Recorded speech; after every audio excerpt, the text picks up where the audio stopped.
రమేష్, ఏమైందిరా నీకు? కళ్ళు తెరవరా? బాబు బాబు కళ్ళు తెరవమ్మా. ఏరా, ఆటలు ఎందుకురా అంటే విన్నావా? హాయిగా ఇంటి పట్టున ఉండురా అంటే విన్నావా? లేరా రమేష్? అక్క మీరేం కంగారు పడకండి, నీళ్లు బాగా తాగేసినట్టున్నాడు.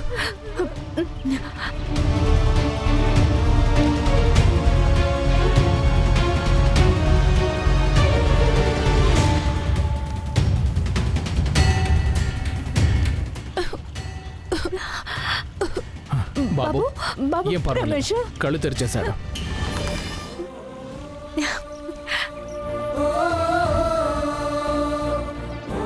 రమేష్, నా బంగారు కొండ లేనానా? అక్క చూసుకోండి. మావయ్య వెళ్దాం. ఒక్క నిమిషం అమ్మా, నాతో ఒకసారి రండి.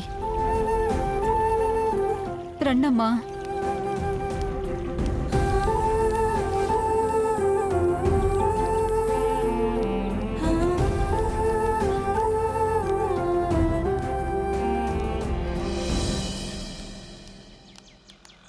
కూర్చోండి. పర్లేదు. లేదమ్మా పర్వాలేదు, ఉండని. ఒక్క నిమిషం ఉండండి, వస్తాను.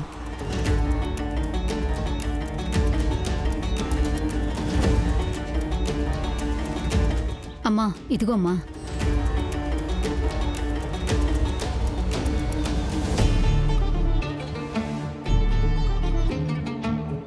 ఝాన్సీ ఫుడ్స్.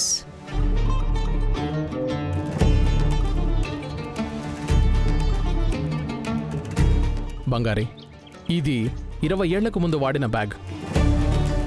ఆ సంవత్సరం సంక్రాంతికి నేనే ఇది డిజైన్ చేశాను. మన ఎంప్లాయీస్ అందరికీ ప్రతి సంక్రాంతి కానుగ్గా ఇస్తాం.